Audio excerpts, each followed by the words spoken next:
শুক্রবার মানেই নাকি একটা স্পেশাল দিন। আমার জামাইয়ের কাছে শুক্রবার দিন স্পেশাল কিছু রান্না বান্না তার লাগবেই। তো এভরিওয়ান, আসসালামু আলাইকুম, ওয়েলকাম নতুন একটা ব্লগ ভিডিওতে। সকালবেলা ঘুম থেকে উঠে ফ্রেশ হয়ে তারপরে নাস্তাটা করে নিলাম। আজকের নাস্তায় পরোটা আর ডাল ছিল। পরোটা আর ডালটা হচ্ছে বাসায় বানানো না, এটা হচ্ছে হোটেল থেকে কেনা।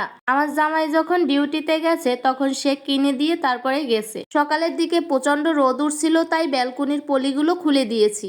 এত পরিমাণে বিকেলের দিকে বৃষ্টি হয়েছে, আমার বন্ধু বান্ধব সবাই ডাকাডাকি শুরু করছে চারপাশে। ভয়েস ওভার যে করব, ভয়েস ওভারের কোনো সিস্টেমই নাই, যে ভয়েস ওভার করাই যাচ্ছে না। ঘুমটা একটু অগুছালো আছে। একটা মানুষ নতুন বাসায় এসেই তাড়াহুড়া করে সবকিছু গুছাতে পারে না। অনেকেই বাজে কমেন্ট করবে, কিন্তু আপনারা যারাই নতুন বাসায় উঠছেন উঠেই কি একদম সব গুছাইয়ে ফেলতে পারছেন? বাসায় উঠে আগে কোনো রকম থাকার জন্য আগে বেড বিছনাটা ঠিক করলাম। তারটুকু শুধু কোনো রকম থেকেছি। আমাদের আস্তে আস্তে বিকেল হয়ে গেছে, তারপর মাল জিনিস গুছাতে গুছাতে রাত হয়ে গেছে। রান্নাঘর এখনো পরিষ্কার করা হয়নি, আর যারা ভাড়াটিয়া ছিল তারা তো একদম নষ্ট করে থুয়ে গেছে। তারপরে আস্তে আস্তে চিন্তা করলাম যে হচ্ছে সবকিছু গুছাই টুছাই তারপর রান্না টান্না করব। কিন্তু এদিকে আমার জামাই দেখি কি গরুর চর্বি নিয়ে আসছে কতগুলো, আর কতগুলো ফ্যাপসা নিয়ে আসছে একসাথে মিশাইয়ে। তা আমি ফ্যাপসাগুলো আলাদা করে বেছে নিয়েছি আর চর্বিগুলো আলাদা করে বেছে নিয়েছি। চিন্তা করলাম চর্বিগুলো দিয়ে পরে কিছু একটা রেসিপি তৈরি করব। আগে ফ্যাপসাগুলো ভুনো করি। ফ্যাপসায় একটু লেবুর রস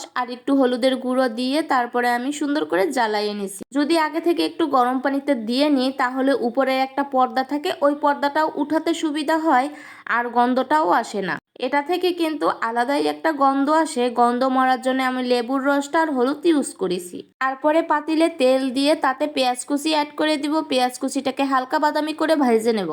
বাদামি করে ভেজে নেওয়ার পর তার ভিতর রসুন, জিরা আর আদা বাটা অ্যাড করে দিব। তারপরে হলুদের গুঁড়া, মরিচের গুঁড়া, লবণ আর গরম মশলা অ্যাড করে দিয়ে হালকা করে কষিয়ে নেব। ওই যে ব্যবসাগুলো কেটে রেখেছি ধুয়ে টুয়ে পরিষ্কার করে, ওগুলোকে অ্যাড করে দিব। ও সরি, সাথে আমি আলু কুচিও অ্যাড করে দিয়েছিলাম কিছুটা। তারপরে ভালো মতন নাড়িয়ে টাড়িয়ে তারপরে আমি ঢাকনা অ্যাড করে দিলাম। ঢাকনাটা কিছুক্ষণ রেখে দিয়ে তারপর উঠানোর পর দেখি পানি এমনিতেই ছেড়ে দিয়েছে। যে কোনো জিনিস আপনি যতই কষাবেন ততই স্বাদ বের হবে। তারপরে আমি পরিমাণ মতন পানি অ্যাড করে দিয়েছি। পানি অ্যাড করে দিয়ে ঢাকনাটা আবার দিয়ে দিয়েছি।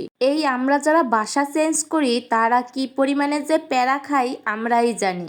আমি যে এখন পর্যন্ত কয়বার বাসা চেঞ্জ করছি তার কোনো ঠিক নেই। আমার জামাইয়ের এক এক জায়গায় এক এক রকম পোস্টিং পরে আবার বাসা চেঞ্জ করতে হয়। মানে সাথে যদি কোনো মাল জিনিসও রাখি ভয়ে ভয়ে রাখা লাগে যে এত পরিমাণ মাল জিনিস কিভাবে টানাটানি করব। আপনাদের সাথে কথা বলতে বলতে এদিকে আমার ফ্যাপসাগুলো ভুনো করা হয়ে গেছে, কি সুন্দর কালার আসছে। যাই হোক, আজকের মতো ভিডিওটা এখানেই শেষ করলাম। আল্লাহ হাফেজ, বাই বাই।